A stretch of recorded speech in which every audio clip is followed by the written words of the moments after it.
마음청진기라고 하는 제목의 책이 있습니다. 저자가 정신과 의사인데요. 이제 이 정신과 의사이다 보니까 간혹 이런 질문을 받는다고 합니다. 힘든 사람들의 이야기만 듣다 보면 힘들지 않습니까? 그런 질문을 받으면 이분은 이런 생각을 한답니다. 당연히 힘들 때도 있지만 그것보다는 환자의 치유가 일어나고 어떨 때는 변화가 돼서 그 이전보다 더 성장해진 그런 환자의 모습을 볼 때마다 마음에 보람과 기쁨을 느낄 때가 더 많다는 것입니다. 그러면서 그 책에서 자기가 정신과 의사가 되어서 얻게 된 가장 소중한 것 하나를 거기다가 소개를 하는데 이렇게 피력을 합니다. 우리 안에 내재된 생명력에 대한 믿음을 갖게 된 것, 이게 정신과 의사가 되어서 얻은 가장 값진 거라는 겁니다. 그 말이 제게 참 인상적이어서 제가 이걸 굵은 글씨로 옮겨 적었습니다. 우리 안에 내재된 생명력에 대한 믿음을 갖게 된 것. 목회자인 저도 그렇고 우리 예수 믿는 모든 분들이 믿어야 되는 그 사실 아닙니까? 그러면서 그 책에서 이런 내용을 덧붙입니다. 무서운 화마가 휩쓸어 제 만남은 산야에도 다시 수목이 자라고, 방사능 유출로 오염된 도시에도 다시 꽃이 피어나고, 기름으로 뒤덮인 바다도 스스로 정화되는 것처럼 우리에게도 자기 치유와 자기 정화의 원천적 생명력이 있습니다. 저는 이 말이 참 감동이 되고 또 100% 저는 이 내용에 공감을 하는데요. 왜냐하니까 우리가 믿는 하나님, 우리를 회복시키시는 하나님을 우리는 믿기 때문입니다. 오늘 본문에 나오는 나오미라는 여성도 마찬가지 아닙니까? 그는 남편 엘리멜렉의 현실 도피, 또 모압으로의 궤도 이탈, 이런 잘못된 판단으로 그 남편이 목숨을 잃고 두 자녀도 목숨을 잃는 그야말로 여성으로서 절망적인 모든 것들을 다 날려버린 그런 절망을 경험한 여인이 바로 나오미입니다. 오늘 본문에도 보면은 그 과정에서 엄청난 상처와 좌절을 경험한 그것이 이 본문의 그 나오미의 말 속에 막 뚝뚝 묻어납니다. 20절을 한번 보십시오. 나오미가 그들에게 이르되 나를 나오미라 부르지 말고 나를 마라라 부르라. 이는 전능자가 나를 심히 괴롭게 하셨음이니라. 이분의 원래 이름이 나오미예요. 나오미는 기쁨, 이런 뜻을 가지고 있는 좋은 이름인데 자기를 더 이상 나오미로 부르지 말라는 거예요. 나오미 대신에 뭐라고 부르느냐? 괴로움 혹은 슬픔, 이런 뜻을 가지고 있는 마라라고 부르라는 것입니다. 여러분, 나오미의 그 상함이 막 느껴지지 않습니까? 그 다음 21절도 마찬가지입니다. 내가 풍족하게 나갔더니 여호와께서 내게 피어 돌아오게 하셨느니라. 여호와께서 나를 징벌하셨고 전능자가 나를 괴롭게 하셨거늘 너희가 어찌 나를 나오미라 부르느냐 하니라. 나오미가 10년 만에 궤도 이탈했던 모압을 떠나가지고 다시 원래로 이제 베들레헴으로 되돌아오고 나니까 많은 사람들이 그를 축복하고 격려하고 그러는데 그 사람들 앞에 했던 말이 바로 이 말이에요. 나를 나오미라 부르지 마라. 마라라 불러라. 그 내면의 상처가 이렇게 절망적인 말을 쏟아내게 만든다는 것입니다. 그래서 제가 이 부분에 대해서 이제 주석한 여러 책들과 또 자료들을 보니까요, 이 나오미의 이 말에 대하여 이 긍정적인 평가가 있고 부정적인 평가가 있더라고요.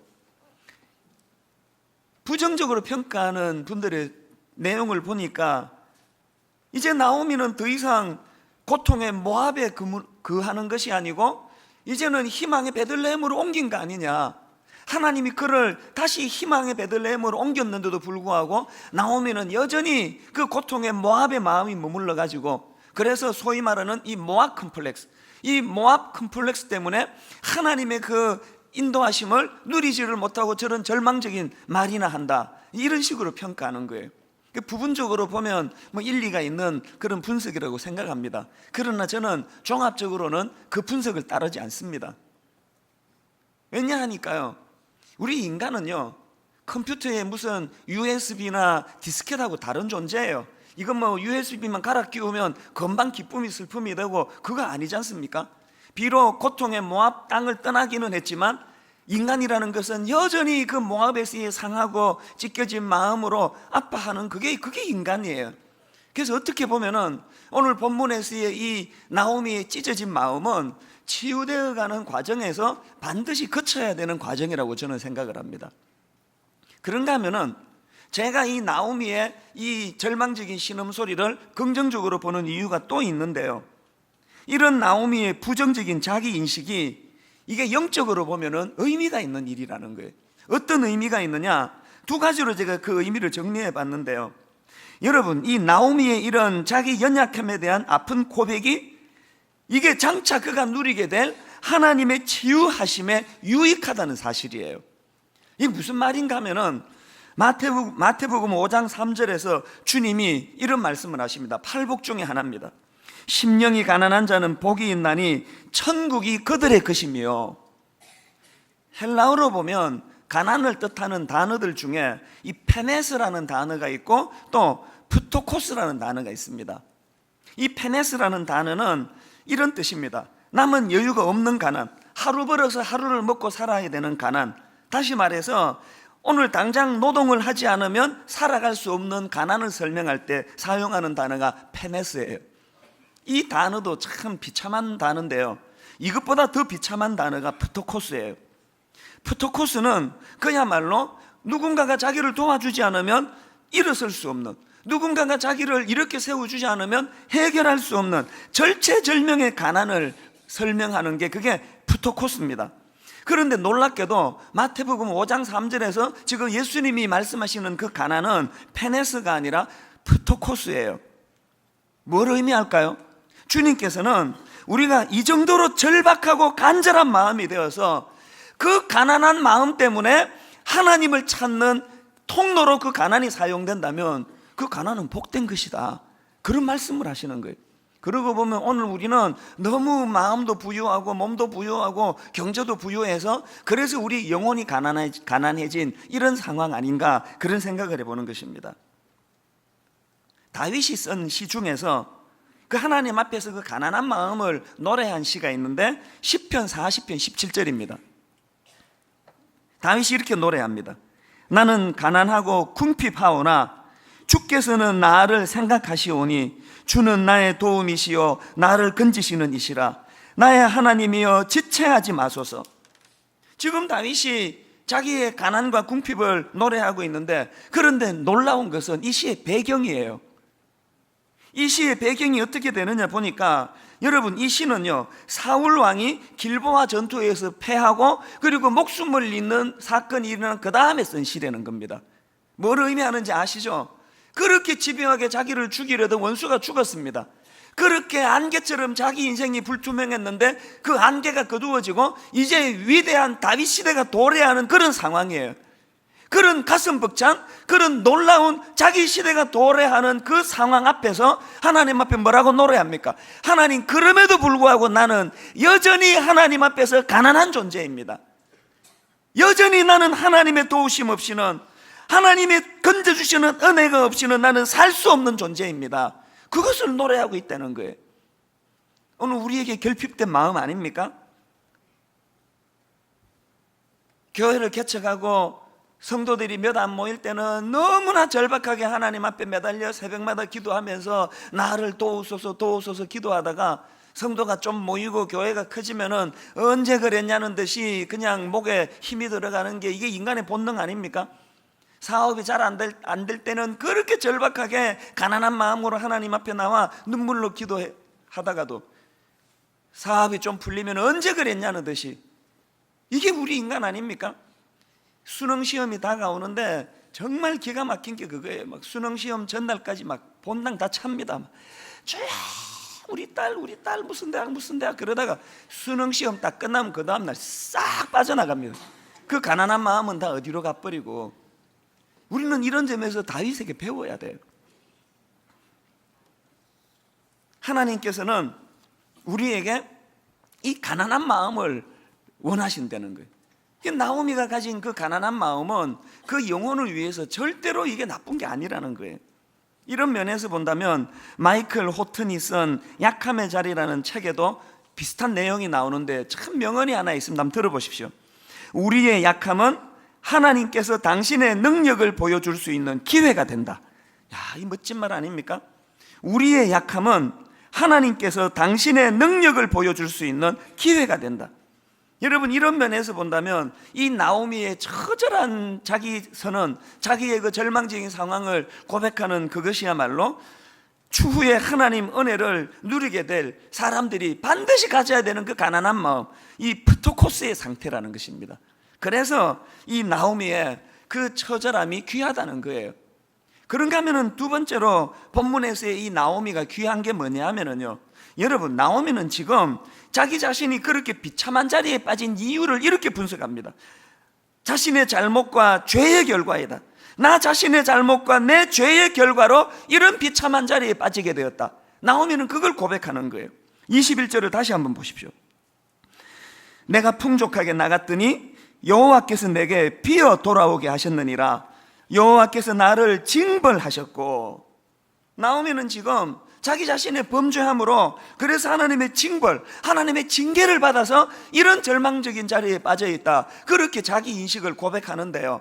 근데 사실은요, 내막을 보면은 나오미는 스스로 그렇게 생각하지만 그건 나오미의 잘못이 아닙니다. 지난주 우리가 1장 1절을 보지 않았습니까? 자, 1장 1절을 다시 한번 보십시오.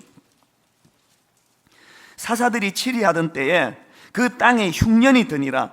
유다 베들레헴의 한 사람이 그의 아내와 두 아들을 데리고 모압 지방에 가서 거류하였는데, 자, 여기 보면 이 궤도 이탈의 주도자는 나오미가 아니라 자기 남편 엘리멜렉이에요.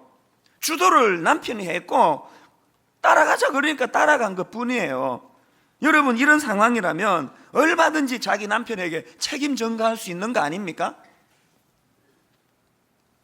그런데 나오미는 그러질 않았습니다. 이게 남편 때문이라고 책임 전가를 하지 않고 내 죄라는 거예요. 오늘 가정에 넘쳐나는 그 책임 전가, 당신 때문이에요. 오늘 예배 늦은 거 당신 때문이에요. 우리 애가 저렇게 된 거 당신 때문이에요. 나 결혼하기 전에는 안 이랬단 말이에요. 당신 만나고 이렇게 된 거예요.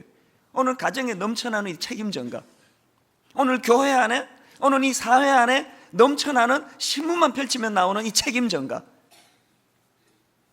아담과 하와가 범죄하고 그 타락한 모습을 보여줄 때 제일 먼저 나왔던 타락의 열매가 뭡니까? 책임 전가. 당신이 내게 준 저 여자 때문에.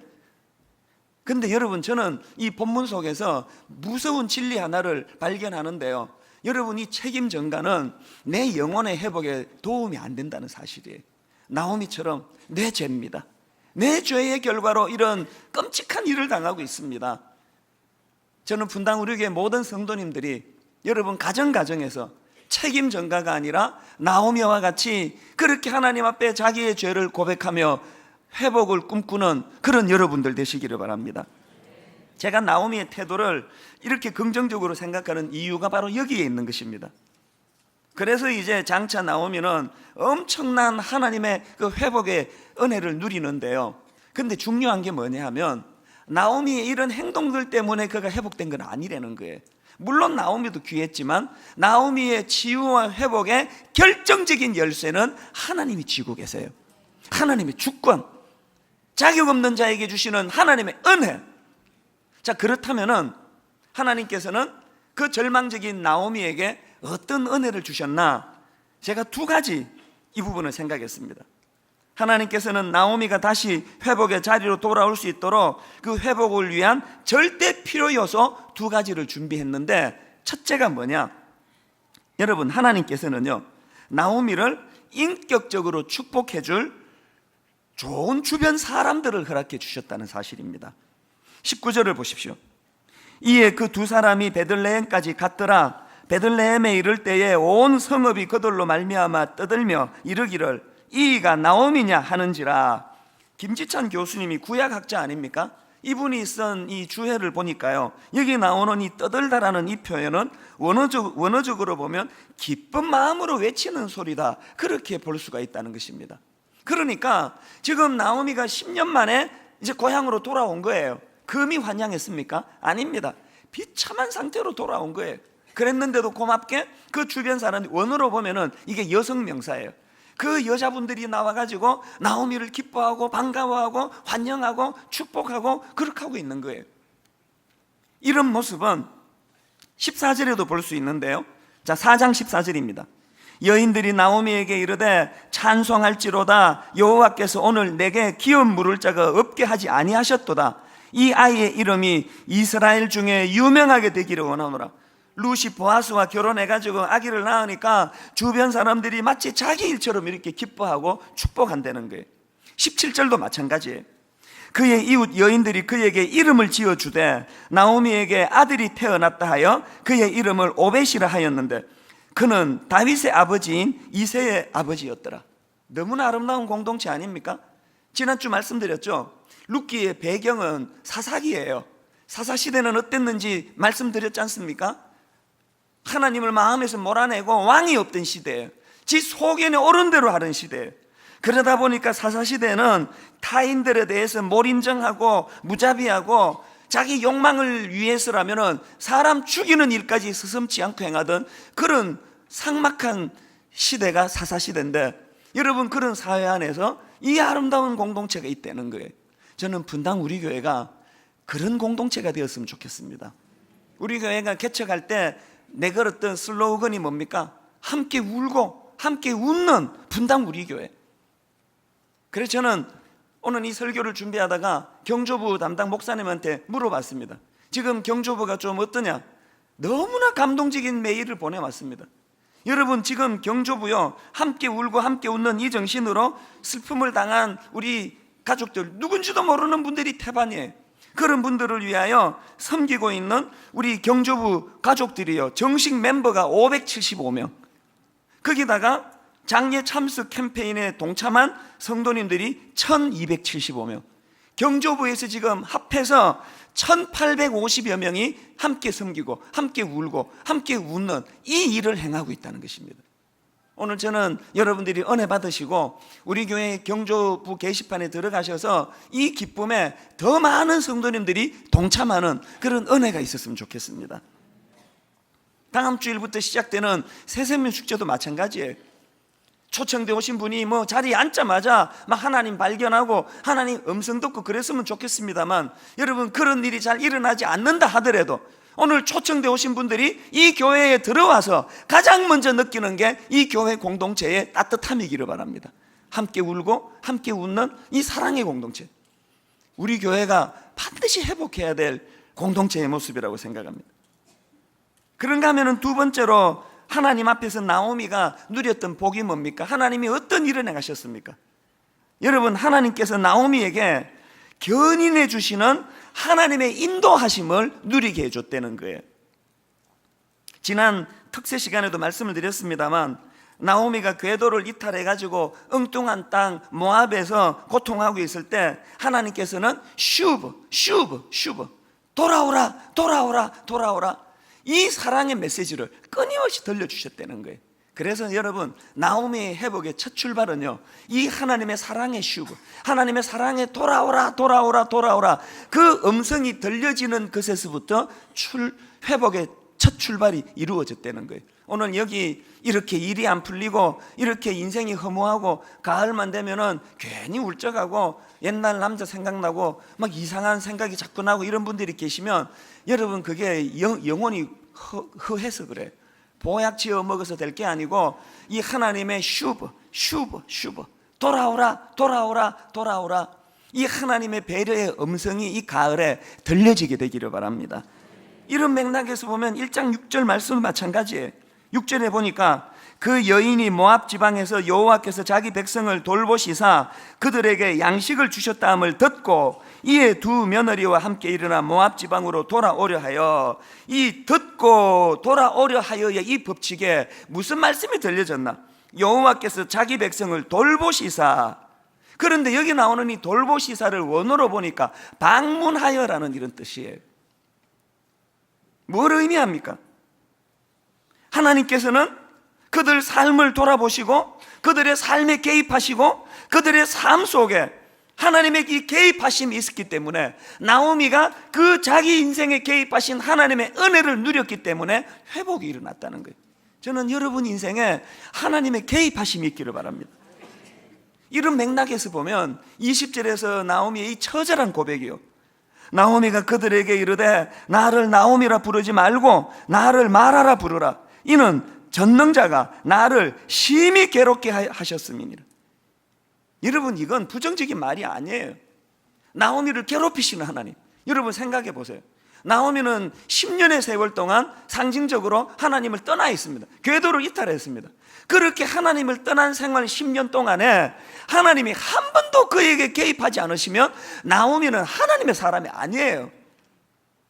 오늘 여러분 삶 가운데 여러분이 궤도를 이탈할 때마다 이 하나님의 괴롭히심이 있게 되기를 바랍니다. 이 하나님의 괴롭히심. 요나도 마찬가지 아닙니까? 하나님께서 요나에게 니느웨로 가서 복음을 전하라 그러셨는데 반항한 거예요. 정반대길 다시스로 가는 배를 탔습니다. 그랬더니 하나님의 괴롭히심이 시작이 됐어요. 배를 흔들고 하나님이 얼마나 집요하게 괴롭히시는지, 그래가지고 그냥 절망 상태로 바다에 빠져 죽는, 죽음의 자리에까지 이르는 그런 하나님의 괴롭히심을 요나가 경험한 거예요. 이게요, 인간적으로 보면 너무나 세상 말로 재수 없는 일이지만 하나님의 영안으로 보면 하나님의 괴롭히심이에요. 그 하나님의 괴롭히심이 있어서 비록 고통은 당했지만 그것이 요나를 회복하게 만드는 계기가 됐다면, 오늘 저는 여러분에게, 여러분은 이거 굉장히 안 받고 싶어 하는 거 알지만 내가 우격다짐으로 내가 넣어드리고 싶은 복이 하나 있습니다. 여러분 생애에 하나님의 괴롭히심을 많이 경험하는 인생 되시기를 바랍니다. 아멘 몇 안 할 줄 알았습니다. 그게 또 정상이에요. 이제 아멘 하신 분은 둘 중에 하나입니다. 특세로 잠이 부족해서 몽롱한 상태로 하셨거나 진짜 믿음이 특출하거나. 그러나 여러분, 우리 이 믿음 있어야 돼요. 제가 지금 우리 교회가 펼치고 있는 전교인 신앙 간증 쓰기에 제출된 그 간증문을 보니까요, 이 공통점이 있더라고요. 그게 뭐냐? 이 간증문의 공통점이 전부 다 하나같이 하나님의 괴롭히심을 경험한 걸 서술하고 있더라고요. 하나님 이렇게 나 괴롭혔다, 하나님 저렇게 나 괴롭혔다. 그 다음 공통점이 뭐냐? 그 하나님의 괴롭히심을, 그것을 견인해 주시는 하나님의 슈브, 돌아오라 돌아오라 돌아오라는 이런 하나님의 메시지로 그것을 해석하는 능력이 있는 사람이라는 거예요. 여러분이 하나님의 괴롭히심은 하나님의 돌아오라 돌아오라 돌아오라 그 메시지라는 것입니다. 이걸 우리가 인식하고 나면요, 무슨 복을 누리느냐? 데살로니가 전서 5장 16절의 복을 누립니다. 거기에 짧은 권면 하나가 나옵니다. 항상 기뻐하라. 옛날에 중고등학교 시절에 이제 그 수련회 같은 데 가면요, 밥 먹기 전에 꼭 그 성경 하나를 외워야 밥을 줘요. 그때 너무나 사랑하던 말씀이 말씀이에요. 항상 기뻐하라. 뭐 외우고 뭐 자식할 것도 없어요. 근데 여러분, 이 말씀 속에, 이 짧은 말씀 속에 얼마나 깊은 의미가 있느냐 하면은, 어느 교수님이 쓴 칼럼에 보니까요, 이 데살로니가 전서 5장 16절에 있는 이 말씀을 설명하는데 여기 나오는 기뻐하다라는 이 단어는요, 카이로라는 단어랍니다. 이 단어는, 이 단어에 대한 히브리어 사메아흐는 어원적으로 보면 자긍심, 당당함, 이런 뜻을 가지고 있다는 거예요. 그러니까 여러분, 우리가 항상 기뻐할 수 있는 것은요, 이 조건적인 기쁨. 이거 집을 샀더니 내 기쁘다. 차를 큰 차로 바꿨더니 내가 기쁘다. 월급이 오르니까 내가 기쁘다. 이 기쁨으로는 항상 기뻐할 수 없습니다. 유효기간이 일주일도 안 가요. 어떻게 항상 기뻐할 수 있느냐? 여기에 이 기쁨이라는 것이 자긍심, 당당함, 이런 뜻을 가지고 있는 히브리어 사메아흐의 뿌리에서 나온 그런 뜻이라고 한다면, 여기서 우리가 항상 기뻐할 수 있는 근거는 어디서 나옵니까? 우리가 하나님 자녀됨으로서의 긍지, 하나님 자녀됨으로서의 당당함을 인식하고 회복할 때 항상 기뻐하라가 구현될 수 있다는 것이에요. 일시적으로 경제가 어려워도, 일시적으로 몸에 병이 와도, 일시적으로 여러 가지 어려움이 있어도 근본적으로 나는 하나님의 자녀된 신분이다, 하나님이 내 인생에 개입하신다, 하나님이 나를 돌보신다, 이 하나님 자녀로서의 당당함이 있을 때 항상 기뻐할 수 있다는 것입니다. 이게 뭘 의미하는지를 맛보고 그렇게 신앙생활 하시는 저와 여러분 되시기를 바랍니다. 저는 이번 특세에 정말 제 마음을 감동시키는 두 분을 만났습니다. 한 분은요, 목사님인데요, 분당 우리 교회 특세에 탐방하려고 또 은혜 받으려고 시카고에서 여기까지 오신 목사님이 계세요. 와, 그 열심히 그 대단한 거 아닙니까? 그래서 지금 우리 선교관에서 묵으시면서 특세를 참석하고 계시는데요. 그게 너무 제가 인상적이어서 지난 목요일 아침이에요. 특세가 마쳐지고 제가 이분을 모시고 아침을 대접했습니다.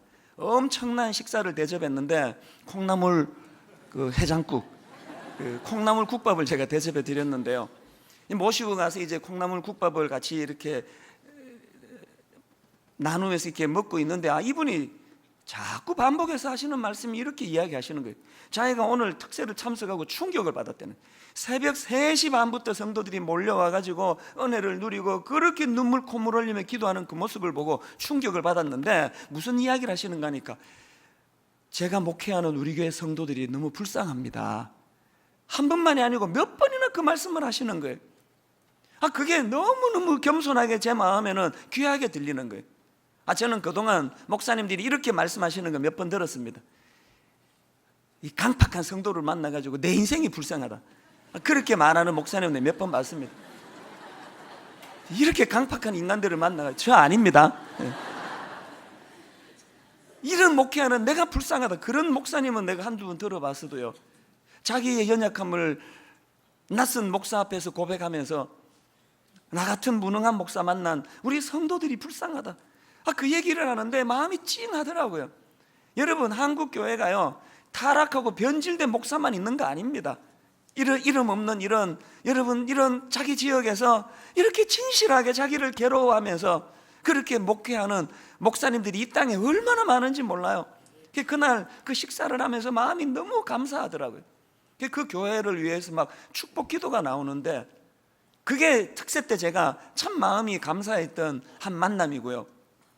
그런가 하면 또 다른 두 번째 제 마음을 기쁘게 했던 만남이 있는데, 이분은 우리 교회 성도님이세요. 초신자예요. 이분은 초신자인데 나름 유명한 영화 감독이에요. 이제 이분의 영화가 곧 이제 그 개봉이 되는데요, 저는 이제 각오하고 있습니다. 이분 영화가 개봉되면 내가 목숨 걸고 광고할 거예요. 뭐 욕을 하든지 말든지 막 이제 강단에서도 하고 계속 이제 할 거예요. 왜냐하면 이분이 너무 귀하세요. 곧 개봉돼요. 조선 미녀 삼총사, 기억해 두시기를 바랍니다. 그래서 제가 이분을 참 귀하게 생각하는 게요, 그래서 딴 말씀은 안 적당 그걸 또 막 적는 분이 계시네요. 하여튼 감사합니다. 특세 중에 그날도 목요일인가 기억이 되는데요, 이메일이 왔어요. 이분에게서 내용이 이렇습니다. 사실 며칠 큰 갈등과 고민을 했었습니다. 목사님, 혹시 부산국제영화제라고 들어보셨는지요? 영화인이라면 너나 없이 참석하길 원하고 동경하는 세계적인 큰 행사입니다.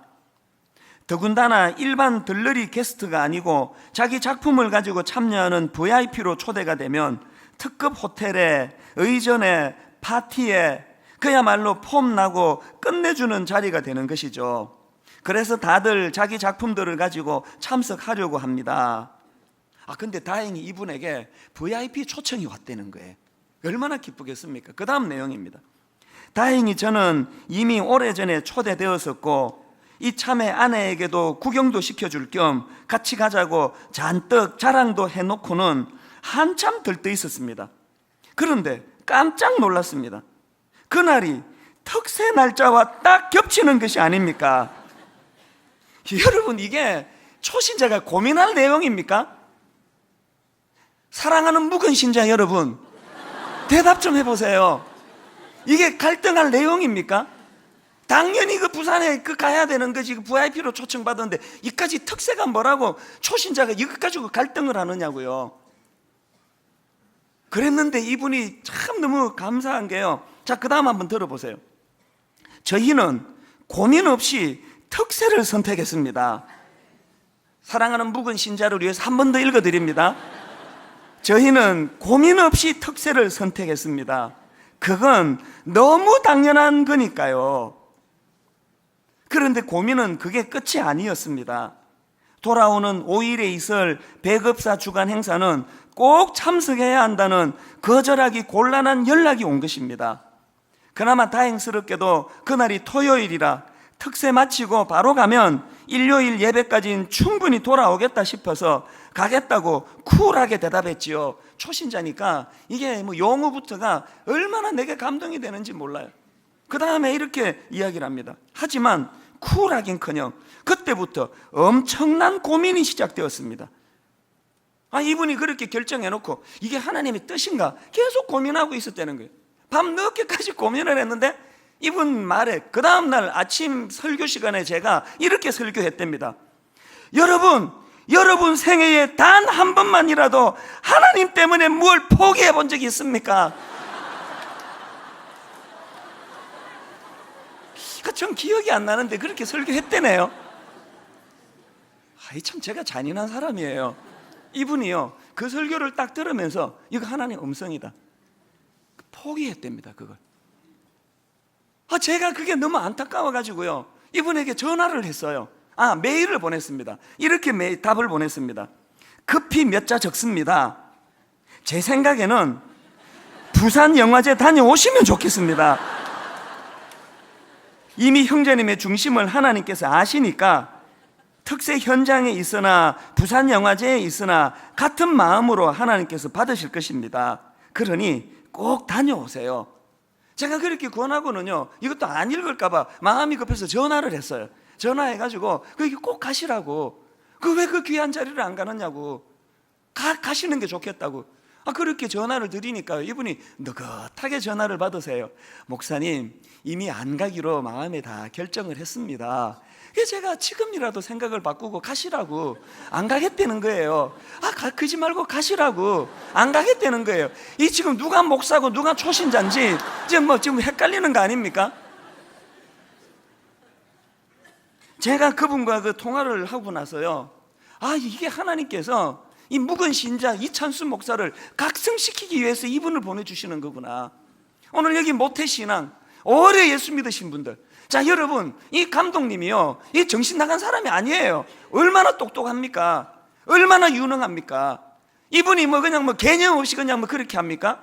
자기가 그 예수 믿은 지 얼마 안 되지만 그 짧은 기간 안에 하나님이 자기 인생에 개입하니까, 하나님이 자기 인생 속에 일하시니까 그것이 부인할 수 없는 분명한 증거로 마음속에 그것이 나타나니까 그런 우선순위를 바꾸는 삶을 사는 거 아니냐고요.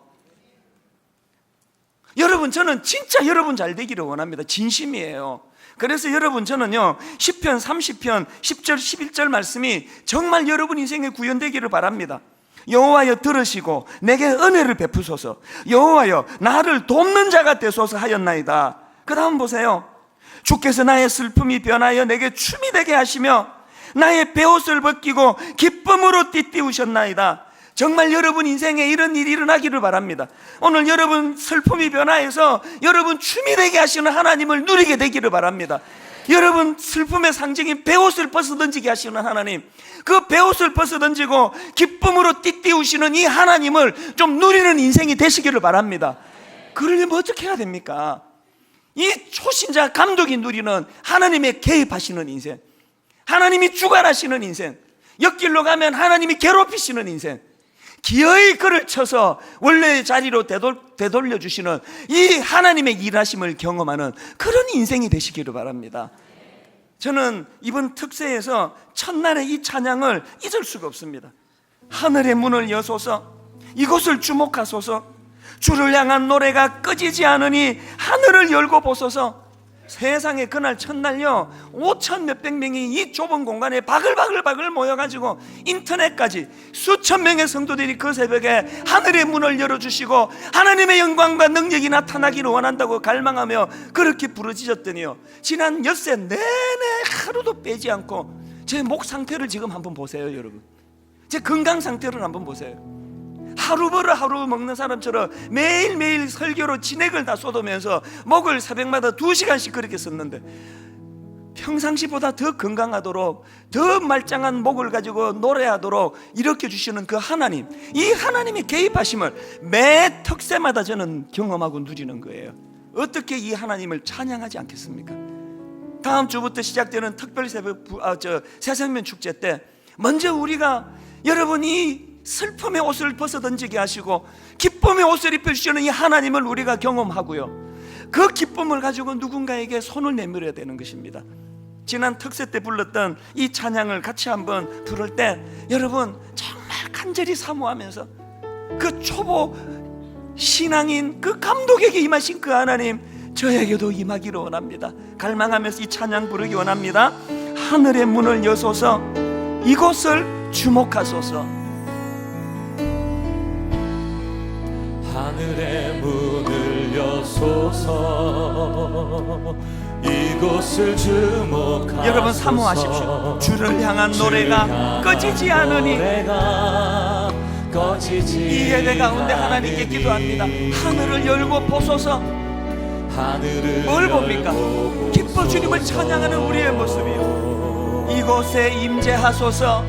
이곳에 임재하소서. 여러분 사모하며 노래합니다. 주님을 기다립니다. 주님을 기다립니다. 기도의 향기가 하늘에 닿으니 주여 임재하여 주소서. 이 갈급함을 가지고 이렇게 노래합니다. 이곳에 오셔서, 이곳에 오셔서, 이곳에 앉으소서. 이곳에서 드리는 예배를 받으소서. 주님의 이름이, 주님의 이름만이, 오직 주의 이름만 이곳에 있습니다. 사랑하는 여러분, 저는 여러분이 뭘로 아픔을 갖고 있는지 모릅니다. 그러나 알아요. 인생은 고통이라는 거. 날 나옴이라 부르지 마라. 날 모압이라 불러라.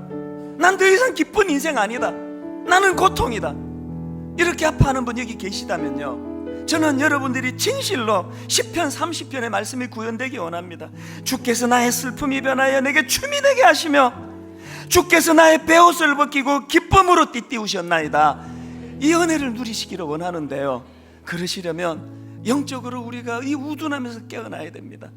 우리 후렴부터 찬양할 때 내 마음이 주를 향하여 진실로 고백하는 찬양 되기 원합니다.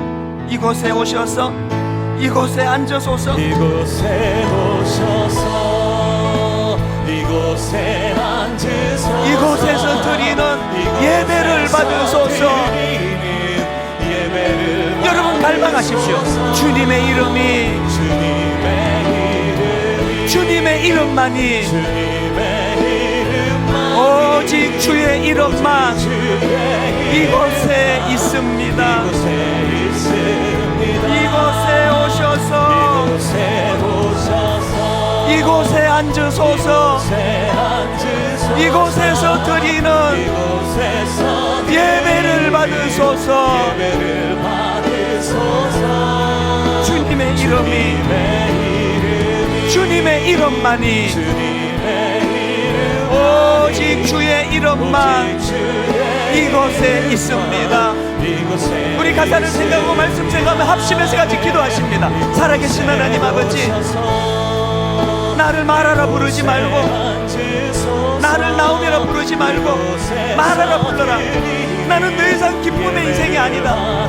처절하게 자기 고백을 했던 나오미를 하나님 말하에서 다시 나오미로 회복시켜주신 그 하나님, 오늘 예배 가운데 우리가 슬픔의 눈물을 흘리고 하나님 죄를 뒤집어 쓰고 주님 앞에 신음할 때에 하나님께서는 우리를 기쁨의 옷으로 뒤집어 주실 줄로 믿습니다.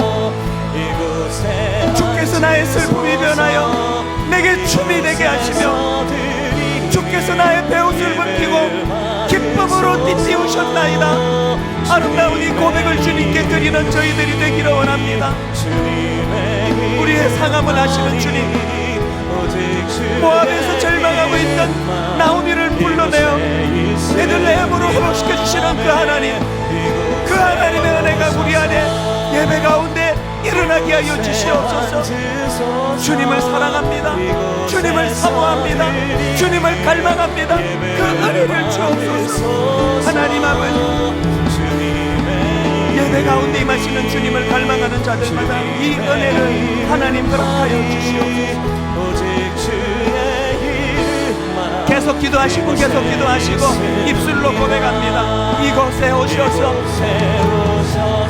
이곳에 앉으소서. 이곳에서 드리는 예배를 받으소서. 주님의 이름이 주님의 이름만이 오직 주의 이름만 이곳에 있습니다. 하늘의 문을 여소서. 하늘의 문을 여소서. 이곳을 주목하소서. 이곳을 주목하소서. 주를 향한 노래가 꺼지지 않으니 하늘을 열고 보소서. 우리의 눈물을 보시는 그 하나님, 이곳에 임재하소서.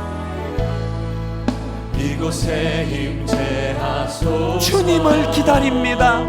주님을 기다립니다. 기도의 향기가 하늘에 닿으니 하늘에 주여 임재하여 주소서.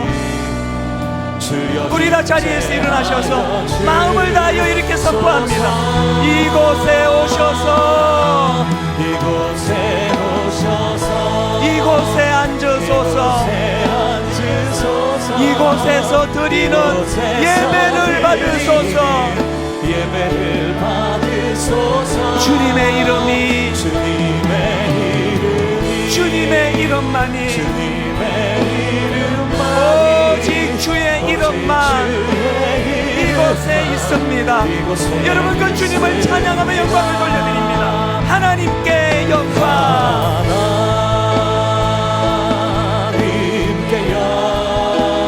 하나님께 영광,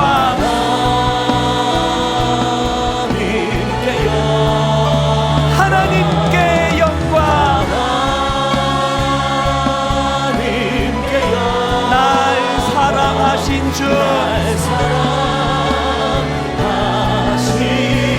주님의 십자가에 다시 복음으로 그 피로 날 구하사 죄에서 건지셨네.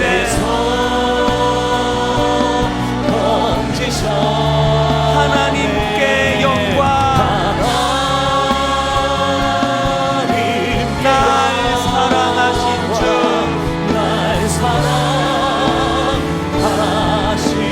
어찌하여야 그 크신 은혜 갚으리. 그 크신 은혜 갚으리.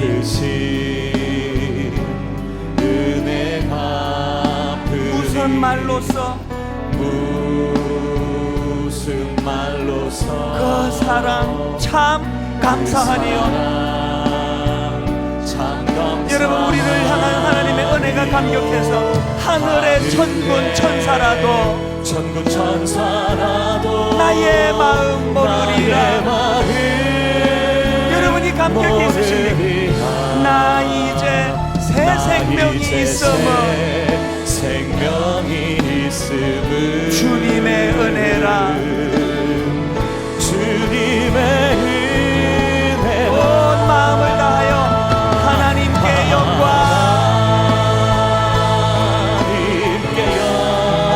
하나님께 영광, 하나님께 영광. 여러분이 감격이 있으십니까? 날 사랑하신 주, 주님의 십자가 그 피로 날 구하사 죄에서 건지셨네. 하나님께 영광. 날 사랑하신 주, 우리 마지막으로 온 전심을 다하여 주님을 찬양합니다. 하나님께 영광, 하나님께 영광.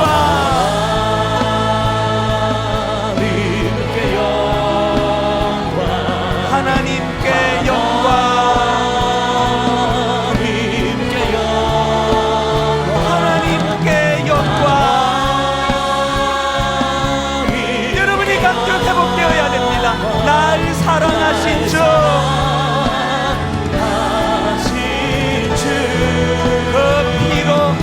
구하사